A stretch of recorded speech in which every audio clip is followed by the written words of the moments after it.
로마서 3장 21절에서 31절까지 말씀을 살펴보도록 하겠습니다. 어제 본문은 율법에 비추어 보면 한 사람도 예외 없이 죄인이며 모든 사람이 심판 아래 있다고 선언하였습니다. 심판 아래 있는 인간에게 어떠한 희망이 있을까요? 만약 로마서가 모든 사람은 죄인이며 하나님의 심판 아래 있다는 것으로 끝났다면 우리에게는 아무런 소망이 없을 것입니다.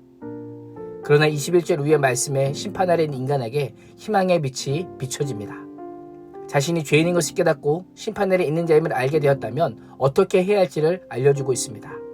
21절은 이제는 이라는 단어로 시작하지만 원어 성경은 그러나 이제는 이라고 되어 있습니다. 그러나 라고 하는 단어는 앞선 본문의 분위기를 완전히 반전시킵니다.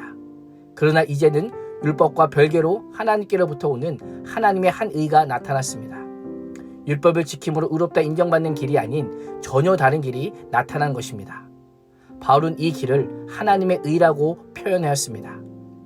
이런 하나님의 의는 어느 날 갑자기 생긴 것이 아닙니다. 이미 구약의 율법과 선지자들이 증언한 것으로 하나님의 오랜 계획의 성취요 창조를 통해서 시작된 하나님의 구원 계획의 완성과도 같은 큰 그림이라 할 수 있습니다. 하나님의 의는 예수 그리스도를 믿는 믿음으로 인해 믿는 모든 사람에게 주어지며 차별이 없습니다. 모든 믿는 자를 차별이 없이 구원하시는 하나님의 능력인 것입니다. 하나님은 어떻게 인간이 하나님과 의의 관계를 맺기를 원하실까요? 바로 예수 그리스도를 통해서입니다.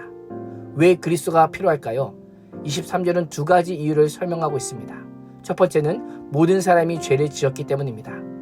유대인이든 이방인이든 할 것 없이 모든 사람이 하나님께서 창조하신 의도를 벗어남으로 하나님과의 교제가 끊어지고 절망적인 상태에 빠지게 되었기 때문입니다. 두 번째는 하나님의 영광에 이르지 못하기 때문입니다. 하나님의 형상으로 지음받은 자다워야 하지만 죄로 인해 하나님의 영광에 이르기에 부족할 뿐입니다. 인간적인 기준에서 볼 때 아무리 선하고 의롭고 능력이 있다 하더라도 하나님의 영광에 이르기에는 턱없이 모자란 것입니다. 그렇다면 우리가 할 일은 무엇일까요? 예수님을 믿고 하나님 아버지께서 베푸신 용서와 자비와 은혜와 사랑을 그대로 받아들이는 것뿐입니다. 예수 그리스도가 모든 죄인을 위한 하나님의 유일한 해결책이요 답이라고 하는 것을 늘 고백하며 사는 것입니다. 유대인이든 이방인이든 모든 사람을 회복시키기 위한 구원의 길은 바로 예수 그리스도였음을 신뢰하는 것입니다. 스스로 결코 의롭게 될 수 없는 인간을 위해 예수 그리스도께서 어떤 일을 하셨기에 예수 그리스도만 믿으면 죄를 용서받을 수 있는 걸까요? 24절은 예수 그리스도 안에 있는 성령으로 말미암아 하나님의 은혜로 값없이 의롭다 하심을 얻었느니라 라고 말씀하고 있습니다. 속량이란 문자적으로 노예를 값을 주고 산 후에 그 증서를 찢어버림으로 그 종에게 자유를 주는 것을 의미합니다. 우리가 바로 그러한 은혜를 입었다는 것입니다. 25절은 구체적으로 어떻게 속량해 주셨는지 왜 의롭다함이 선포되었는지를 소개합니다. 죄인된 인간을 향한 하나님의 구원 계획은 예수님의 피로써 믿음으로 말미암은 화목제물이 되게 하는 것입니다. 구약시대에 드린 소와 염소의 피를 통한 제사는 사람의 생명을 대신할 수 없었고 사람의 죄 문제를 완전히 해결할 수 없었습니다. 구약의 제사는 하나님의 그림자에 불과했지만 죄와 허물이 없으신 예수 그리스도의 피로 말미암는 제사는 우리를 의롭다 하시고 하나님의 의로우심도 만족시키는 완벽하고 완전한 제사인 것입니다.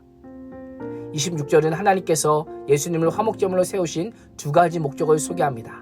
하나는 하나님 자신의 의로우심을 나타내시기 위함입니다. 또 다른 하나는 예수님을 믿는 모든 이들을 의롭다 하시기 위함입니다. 예수님의 십자가는 이 두 가지 목적을 모두 성취하였습니다. 사도 바울은 이러한 하나님의 구원 과정 속에서 사람이 자랑할 것이 어디에 있는가라고 묻습니다. 예수 그리스도의 믿음으로 우리가 의롭다 하심을 얻었으니 아무도 자랑할 것이 없다라고 선포하고 있습니다. 그렇다면 우리의 믿음은 무엇일까요? 우리의 믿음은 행함이 아니라 하나님께서 시작하신 구원의 모든 과정을 받아들이는 것뿐입니다. 절대적인 하나님의 구원의 은혜에 감사하는 것입니다. 예수님의 십자가에 나타난 하나님의 사랑은 하늘을 두루마리 삼고 바다를 먹물 삼아도 다 기록할 수 없음을 우리는 잘 알고 있습니다. 우리가 자랑할 수 있는 건 하나님께서 우리에게 베푸신 사랑뿐입니다. 우리가 잘해서가 아니라 하나님의 무조건적인 사랑 때문에 용서받았음을 자랑할 뿐이라는 것입니다.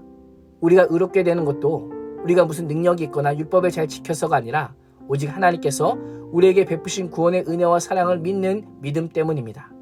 스스로 자랑할 것은 아무것도 없습니다. 만약 우리 스스로 자랑할 것이 있다면 하나님의 무조건적인 사랑을 모독하고 모욕하는 것입니다. 그렇다면 우리가 할 일이 있다면 무엇일까요?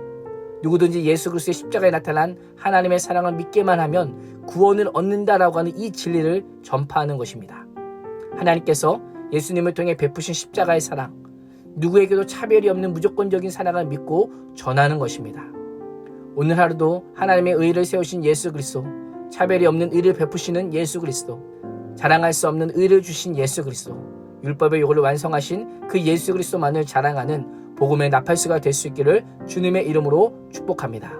기도하겠습니다. 하나님, 죄로 인해 아무런 희망도 소망도 없는 우리에게 예수 그리스도 피로 말미암은 구원의 은혜를 선물로 주심에 감사합니다. 평생에 예수 그리스도 십자가 사랑에 감사하게 하시고 찬양하게 하시고 그 사랑을 온천한 만민에게 전하는 자로 살게 하여 주옵소서.